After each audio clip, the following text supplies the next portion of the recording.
until Comic-Con this last year, San Diego Comic-Con, and even that was very glancing, and she's a very busy woman. We follow each other on Instagram, that's quite nice. And Momoa, actually, he and I have gotten to chat a couple of times, but not before I started doing the movie, just kind of talking about the world and the universe and what it means to be in it and all that jazz. He's been super, super cool. Well, just that we finally made a movie that Black Adam is in, and we get to that point. And if The Rock is playing Black Adam, I'm very much looking forward to punching The Rock in that. Well, not The Rock in the face, but punching Black Adam in the face. I think just a claim to fame, like how many people have said that they got to be in a fight with The Rock on screen, and won. Because he knows. I'm the guy. I'm the protagonist. I wouldn't, unless they do some crazy Empire Strikes Back situation, and all of a sudden I've lost my hand and I find out that The Rock is my dad, which would be pretty also, dope. Well, I think it'd be fun to watch Shazam and Thor have a fight, seeing as how they're both kind of like gods of thunder. I think that would be apropos.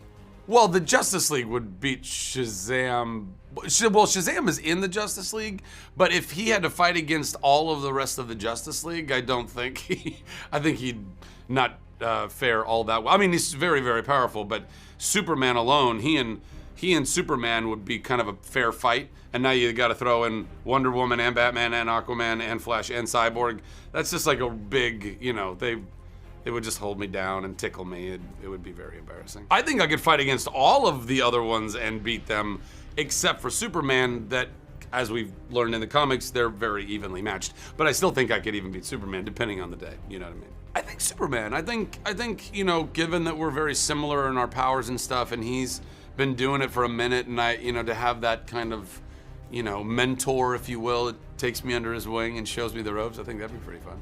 Well, I was fortunately already in the gym for about a month before I got the job, like back in the gym. 3 months before we started shooting, 2 months before I went to Toronto. The first 2 months I put on about 24 pounds of muscle and, well, some form of muscle. I mean, putting on 24 pounds is quite a lot of everything. And then I've carved that and then would go into another build phase and carve down from that. So, I've been in the gym about 6 days a week for the last year and a half, which, to some people, they're like, that's so insane. I'm like, it's actually really not. If you think about how we used to be hunter-gatherers or whatever, we would go run around in the plains and climbing mountains and trees and going and harvesting berries and nuts and things and chasing down wild animals.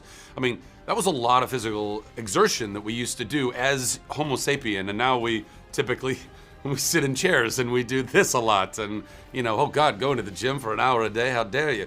But it's totally doable, and it's changed my life. It's amazing. Literally, if you can cut almost every single processed grain, carbohydrate, and sugar out of your diet, you would be shocked what the changes would be. Unfortunately, a lot of us really, really enjoy carbohydrates, particularly in the form of tequila. I really like those carbohydrates. We did a lot of stunt and fight training leading up to the movie, about a month's worth. I was huffing and puffing, given which exercise we were doing. Like, I don't know if you've ever done boxing training before, but it's the most crazy cardio, like keeping your arms up and constantly swinging punches and on what are these called, fast hit mats? That's not the technical term. Just staying that high in your beats per minute, like it was wrecking me, basically. By cardio, I smoked like a pack a day for about 20 years and quit a couple of years ago, but I think my lungs are still trying to come back to what they used to be, and when you go and do like super heavy cardio, it can be really gnarly. I'd like those movies to still be fun-filled, joy-filled experiences and adventures, so maintaining that bit of innocence and optimism and youthfulness that's in the character, obviously, but then I would love for him to start growing up a little bit too, They do. And kids do that. They tend to grow up. And kind of seeing and experiencing more of the wisdom of Solomon, which is the S in my namesake. And